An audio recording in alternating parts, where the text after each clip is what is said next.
Jasmine آخری جملہ میں یہ بول رہا ہوں کہ آپ کو ہمیں پتا ہے کہ ریلیوں سے وال چاکنگوں سے صوبے نہیں بنتے، صوبے بنتے ہیں کانسٹیٹیوشن کے ساتھ، لیکن جن کی یہ سازش ہے، افسوس مجھے اس بات کو ہو رہا ہے اس سازش میں وہ لوگ کامیاب ہونے کی کوشش کر رہے ہیں کہ یہاں پہ لسانی فساد کرا جائے۔ آپ کیوں نہیں سچ بتاتے کہ کون ہے؟ آپ حکومت میں ہیں اور آپ کو یہ نہیں پتا کہ کون سے وہ دہشت گرد ہیں جو وال چاکنگ کرتے ہیں، کون ہے وہ جو مہاجر صوبے کے بینر لگاتے ہیں، کون ہے وہ جو بے گناہ نہتے شہریوں پہ فائرنگ کرتے ہیں؟ کون ہو سکتے ہیں وہ؟ مجھے بتائیں نا کون ہے؟ کیا انڈیا سے آیا ہے، اسرائیل سے آیا، اگر مجھے نام ہوتے نہیں ہیں، یہیں کے لوگ ہیں، کئی آسمان سے نہیں اترے، لیکن بات یہ ہے کہ اگر میرے پاس نام ہوتے تو میں آن ایئر آپ کو نام بتاتا اور پھر پولیس ان کو گرفتار بھی کرتی۔ اچھا یعنی کہ تو حکومت کو کچھ نہیں پتا، the government is in dark، مطلب ہے یہی میں سمجھوں۔ آپ بھی گورنمنٹ ہے، آپ بھی گورنمنٹ ہے، اور خواجہ اظہار الحسن صاحب آپ بھی حکومت ہے۔ گورنمنٹ کوششیں کر رہی ہے، میری بات سنیں، یہاں پہ ہمارے پاس انٹیلیجنس ایجنسیز بھی ہیں۔ رک جائیں، میں بالکل آپ کی طرف آ رہی ہوں۔ انٹیلیجنس ایجنسیز اگر ہیں تو پھر ان کو ہوش میں ہونا چاہیے یا وہ مدہوشی کے عالم میں ہے کہ ان کو پتا نہیں تھا کہ آج ایک ریلی نکلنی۔ سب اپنا کام کر رہے ہیں، نہیں اگر سب اپنا کام کر رہے ہیں، اور نہیں I don't agree with this Sharjeel. دیکھیں اگر اپنا کام کر رہے ہوتے نا تو آج اتنا بڑا نقصان نہ ہوتا۔ This is international news, I'm sorry to say this۔ یہ بھی پہلی گورنمنٹ ہے جس میں اتنی بڑی تعداد میں دہشت گرد گرفتار کیے گئے ہیں۔ اور یہ بھی پہلی گورنمنٹ ہے کہ اس میں اتنی بڑی تعداد میں لوگ مارے بھی گئے ہیں، گرفتار کیا گیا ہے، مارے بھی گئے ہیں اور چھوڑے بھی گئے ہیں۔ میں مانتا ہوں اس بات کو، تو ان عامروں کو پکڑے جو خواجہ اظہار الحسن صاحب، نہیں پلیز میں آپ کی طرف ہی آنا چاہ رہی ہوں۔ خواجہ اظہار الحسن صاحب، یہ پہلا پتھر تو پھینکا گیا مہاجر صوبے کے نام پر۔ یہ کون لوگ ہیں؟ یہ کس کی تحریک چلا رہے ہیں؟ یہ گمنام لوگ کس کو ڈھونڈ رہے ہیں؟ اس کے پیچھے کس کا ہاتھ ہے؟ میں اس میں نہیں جانا چاہتی۔ کبھی نہ کبھی دودھ کا دودھ پانی کا پانی ہو جائے گا اور بات سامنے آ جائے گی، اور جس نے صوبہ بنانا ہے اس میں اتنی ہمت ہونی چاہیے کہ وہ کھڑا ہو کے بولے کہ ہاں میں صوبے کے حق میں بات کرنا چاہتا ہوں، مجھے چاہیے مہاجر صوبہ۔ لیکن نہتے لوگوں پہ جو آج گولیاں برسی ہیں، اس حوالے سے آپ کیا کہیں گے؟ آپ کا کیا موقف ہے اور آپ اس کو کس طرح دیکھتے ہیں؟ کل آپ کی ریلی پہ، بشیر جان صاحب کی ریلی پہ، شرجیل صاحب کی ریلی پہ، ہر ریلی پہ ایک دوسرے پہ لوگ فائرنگ کرتے پھریں گے۔ یقیناً اگر بریک کا ٹائم نہیں ہے اور مجھے موقع ملا ہے تو میں اپنی بات کمپلیٹ کروں۔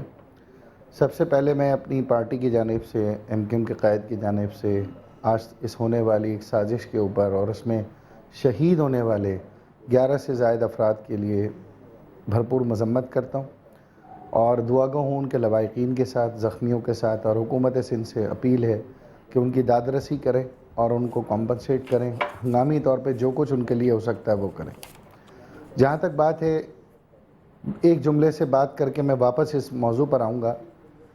پاکستان کا آئین اجازت دیتا ہے کوئی صوبے کی بات کرے، کوئی صوبے کی مخالفت کرے، کوئی صوبہ بنانے، کوئی صوبہ نہ بنائے، یہ سب کا رائٹ ہے۔ جو صوبے کی مخالفت کر رہے ہیں ان کی آج ریلی تھی، جو صوبے کی حمایت میں تھے وہ بھی کوئی برقعے پہن کے نہیں تھے، وہ بھی ہزاروں کی تعداد میں سڑکوں پہ تھے۔ یہ ایک علیحدہ موضوع ہے، اس پہ میں آپ سے پھر بات کروں گا، لیکن صرف ایک گزارش کروں گا۔ صوبوں کا مطالبہ پاکستان کا کانسٹیٹیوشن اجازت دیتا ہے فریڈم آف اسپیچ کا۔ ہم صوبے کے حق میں نہیں ہیں۔ متحدہ قومی موومنٹ اپنے 51 ایم پی ایز کے ساتھ سندھ اسمبلی میں وہ ریزولوشن پاس کر چکی ہے، اور ایم کیو ایم کے قائد الطاف حسین 3 بار پبلکلی کہہ چکے ہیں، تو اس پہ کوئی بحث کرنا بالکل بے معنی ہے۔ دوسری بات یہ کہ دیکھیں، یہ اس شہر میں 23 مارچ کو سندھو دیش کے بھی نعرے لگے ہیں، اور ایسے نعرے لگے ہیں جو مزار قائد کے اوپر سے پاکستان ناک کھپے کی آوازیں ہوتے ہوئی، نہ صرف انہوں نے فوج کے خلاف اقدام کیا، آئین کے خلاف اقدام کیا، پاکستان کے خلاف، جمہوریت کے خلاف، عدلیہ کے خلاف، سب کے خلاف نعرے تھے۔ لیکن بہرحال میں اس بحث میں بھی نہیں جانا چاہتا۔ صوبے کی بات اور سندھو دیش کی بات دونوں میں ایک فرق ہے۔ میں آتا ہوں آج کی اس شہادتوں کے اوپر۔ دیکھیں، یہ جو کچھ بھی ہوا ہے اس میں ہماری صرف ٹاک شو کی بات نہیں، ہم پولیس کے اعلیٰ حکام سے رابطے میں، پیپلز پارٹی کے دوستوں سے رابطے میں، ہماری تمام منسٹر حضرات سے بات ہوئی ہے، میری ابھی شائلہ رضا صاحبہ سے بھی بات ہوئی ہے۔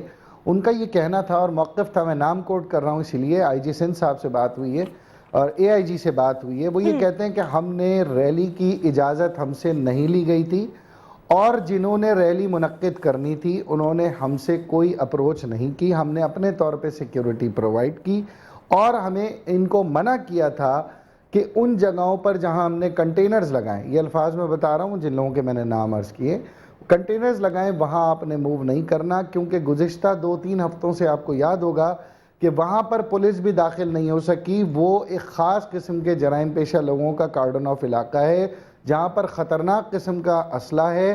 یہ وہی جگہ ہے جہاں آپ کے چینل نے اسی روڈ کے اوپر رمی کلب میں گرنیڈ حملے میں 18 افراد ہلاک ہونے کی خبر دی تھی. یہ وہی جگہ ہے جہاں پر S S P C I D سر توڑ کوششیں کر کے ناکام واپس گئے. وہی جگہ ہے جہاں سب انسپیکٹر فواد خان پشاور سے جس کا تعلق تھا وہ یہاں پہ شہید ہوا اور آج بھی ایک ایس ایچ او اور 2 اہلکار زخمی ہوئے. پولیس کا کہنا یہ تھا کہ آپ کو امن ریلی نکالنی ہے، آپ 2 کلومیٹر سے نکال لیں. یہ وہ جگہ نہیں ہے جہاں تم کے 2 مختلف گینگز آپس میں لڑ چکے ہیں. یہاں پر بہت خطرناک علاقہ ہے. Peoples Party M Q M تو دور، پیپلز پارٹی کا بھی کوئی رکن یہاں نہیں جا سکتا. یہاں تو کوئی ایم پی ایم این داخل نہیں ہو سکتا، تو عام آدمی کی بات دور کی ہے. تو اب سوچنا یہ ہے، جو اینگل ہے اس بات کا وہ یہ ہے، یہ کون لوگ تھے جنہوں نے اس ریلی کو پلانٹ کیا. اس ریلی کی آڑ میں ہم نے وہ میڈیا پہ تصاویر دیکھی کہ مسلح لوگ گلی کے دوسری طرف فائرنگ کر رہے تھے. یقیناً وہ ریلی کے لوگ نہیں ہوں گے، لیکن اتنی بڑی تعداد میں اسلحہ نظر آ رہا تھا، اور یقیناً سامنے سے بھی اسی قسم کے خوفناک حیوان جو ہے نا وہاں سے بھی فائرنگ کر رہے تھے، جس کے کراس فائرنگ میں یہ ریلی کے جو بے گناہ لوگ ہیں وہ شہید ہوئے. اب سوال یہ پیدا ہوتا ہے کہ کس نے یہ پورا پلانٹ کیا، کس نے یہ شہرت حاصل کرنے یا ایشو کو اٹھانے، یا کس قسم کی گھٹیا سیاست تھی کہ وہ اس آڑ میں آج پورا شہر، مجھے 27 دسمبر یاد آ گیا کہ موٹر سائیکلیں جلا دی گئیں، گاڑیوں کے شیشے توڑ دی گئے. ابھی تک پورے شہر میں توڑ پھوڑ ہو رہی ہے، گلستان جوہر میں، اورنگی میں، ملیر میں، اور کل کی خدا خیر کرے کہ کہیں یہ 27، 28، 29 دسمبر دوبارہ نہ دہرا دیا جائے. تو یہ کیا مقاصد تھے جب پولیس آپ کے ساتھ نہیں، پیپلز پارٹی آپ کو کنونس کر رہی ہے، وزراء آپ کو کنونس کر رہے ہیں، 2 کلومیٹر آگے سے نکال لیتے؟ تو یہ کس کی شرارت تھی؟ یہ کون سا سازشی ذہن تھا؟ جب یہ بات کلیئر ہو گئی کہ صوبے اسمبلیوں میں قرارداد کے بغیر نہیں بنتے، تو یہ اتنا بڑا ہنگامہ، تکلیف اور یہ محبت ریلی کو نفرت میں اور لسانی آگ میں تبدیل کرنے کا ذہن جو ہے، وہ ذہن اصل ذمہ دار ہے. وہ تمام لوگ کنسپیریٹرز ہیں کہ جنہوں نے اس پورے ڈرامے کو پلانٹ کیا، جو ایک بہت پرانا اسکرپٹ ہے جس میں معصوم لوگوں کی ہلاکتوں کو بعد میں اس طرح سے پروپیگیٹ کر اس کے اوپر پوری حکومت کو، ریاست کو، اداروں کو بلیک میل کیا جائے. رسول بخش پلیجو قائد ہیں عوامی تحریک کے، ہمارے ساتھ لائن پر موجود ہیں. السلام علیکم. وعلیکم السلام. رسول بخش پلیجو صاحب، سب سے پہلے تو ہم سب تعزیت کرنا چاہیں گے، اور آج کا دن ظاہر سی بات ہے ہم سب کے لیے اتنا ہی افسوسناک دن ہے. مجھے پتا ہے ایاز لطیف پلیجو صاحب جو ہیں وہ بھی ابھی لوگوں کی میتوں میں اور ان کی ڈیڈ باڈیز کی تدفین میں اور ان کے گھر والوں کے ساتھ لگے ہوئے ہیں. آپ نے گفتگو تو سن لی ہوگی. انہوں نے کہا، سن لیا ہے جی ذرا یہ بتا دیجئے گا کہ آپ کی نظر سے واقعہ کہاں پیش آیا، کیا ہوا، اور کون سے وہ کنسپائریٹرز تھے؟ پولیس کہتی ہے جی ہمیں اطلاع نہیں دی، ہم سے اجازت نہیں لی. حکومت وقت کہتی ہے جی ہمیں تو آن بورڈ ہی نہیں لیا گیا.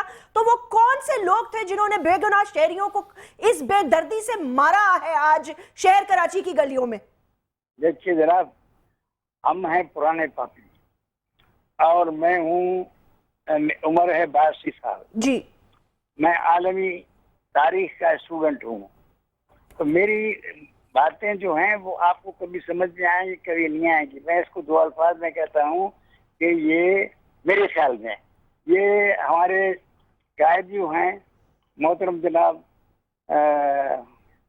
زرداری صاحب جی، اور ان کے پیارے دوست جو ان کا اتحادی ہیں لندن والے، جو برطانوی سٹیزن ہیں، یہ تفریحیں اس طرح کرتے رہتے ہیں اور پھر مذمتیں بھی کرتے رہتے ہیں سندھیوں کو ٹیررائز کر کے، دہشت زدہ کر کے، ٹیکنیکل پوائنٹس میں آ کے جا کے پولیس کو پتہ نہیں تھا، فلانے کو پتہ نہیں تھا، فلانے. بھائی ہم پرانے پاپی ہیں. پولیس کیا ہوتی ہے جس کو ہزاروں کی تعداد میں کھڑی ہے وہ تماشا دیکھ رہی ہے؟